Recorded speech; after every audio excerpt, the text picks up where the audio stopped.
Well, not all Colombian films focus on the conflict, as The Embrace of the Serpent, Wild Magic, Wandering Girl, The Wind Journeys, and The Strategy of the Snail, many provide at least some hint of historical background.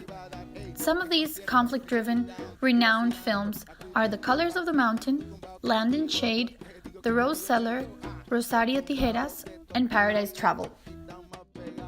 Within these, some focus on rural wars, others on the fight against drugs, or the result of the struggle. The fact is, while different angles are explored, they all portray some sense of reality. Let's have a look at two films that display such storylines from an utterly different approach. The Snitch Cartel, directed by Carlos Moreno, is a mainstream gangster genre film based on an autobiographical book. Set in the 90s after Escobar's death, it deals with the country's problematics regarding the infamous drug cartels. Good-hearted Martin Gonzalez, the protagonist, escalates his way up the drug system in order to win the affection of his childhood sweetheart. During his ascent, things quickly go wrong, forcing him to become a DEA informant. There's 4 ways to do this. 1, you can return to Cali, and most likely, you'll be killed. 2, you can run right now from this room. You can run around the world. 3, you go to prison here, but you'll leave that prison in a box. And 4, you work with me. The film, highly acclaimed in terms of mise-en-scène, cinematography, and acting, was considered a big-budget film for Colombian standards, as it required various locations in different countries, special effects, and a Colombian A-list cast that also included Hollywood star Tom Sizemore. Although action stylized, it touches base on human struggles, rise and fall from power, and the overall turmoil surrounding easy, dirty money. It offers a local viewpoint where both good and bad guys are Colombian. In other words, there is no external savior. On the other hand, the film oversimplifies a deeper conflict and may fall into cliches in terms of script. It is also too sympathetic with the main character as it tries to justify his actions with voiceovers and flashbacks, as well as humanize some of the cartel members. Birds of Passage, directed by Cristina Gallego and Ciro Guerra, deals with the origins of the marijuana Colombian drug trade during the 60s and 70s, within an indigenous matriarchal community from the northern part of Colombia.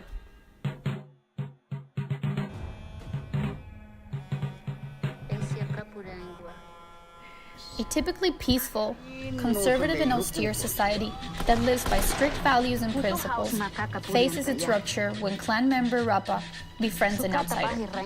He quickly loses his path as money starts to come in. With power and wealth comes pain, and ultimately loss.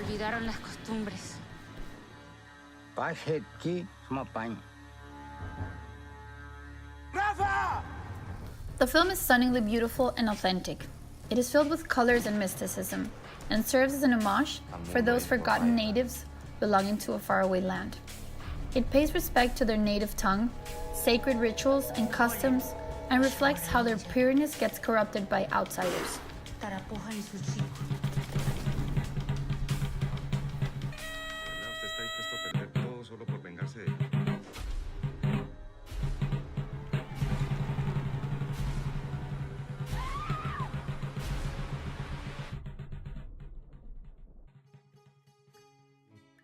This story gave us the opportunity to give it a twist to the genre film, a genre like the gangster film or the noir film, which has usually developed into a glorification of criminals, a celebration of violence.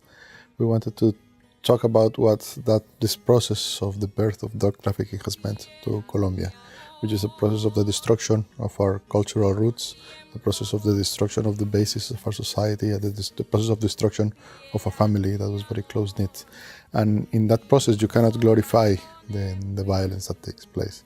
So the fact that this story happened within a society which is matrilineal, in which the women are so strong, allowed us to give a twist to the genre and make it more from a female perspective with a female director with such strong female characters. In this film, we have a mix of professional actors with non-professional actors. The non-professional actors are from the region and are people who have an experience, a life experience, which you can see and you can feel. And they were sharing that life experience and also the culture and the language and every aspect of being Wayuu. The distance from us, from the central government, with them is very big. The distance between us and them are very big. They are invisible in that way. Both action gangster films are based on real stories and deal with the misery which drugs brought to the country. Similarly, while both approach the families as victims, we can debate whether Martin from Snitch's cartel is a product of a rotten system or just as guilty as the rest. Nevertheless, Rapa from the other film is considerably more innocent. One film is very much subjective, and it is based on the book of the victimizer. The other is intimate and dimensional, and fictionalizes on a true story where families literally killed each other out of revenge. I feel Birds of Passage does a better job in terms of plot, originality, and risk-taking, but in spite of the differences, in retrospect, both films do something crucial. They epitomize the memory of a country that slowly heals itself, and they get to show a richer, more complex side of a story others seem to be appropriating. Their perspectives are more careful when it comes to representation, and much more access and research is involved. Expressing a stance and telling their story is fundamental for the preservation of the country's history.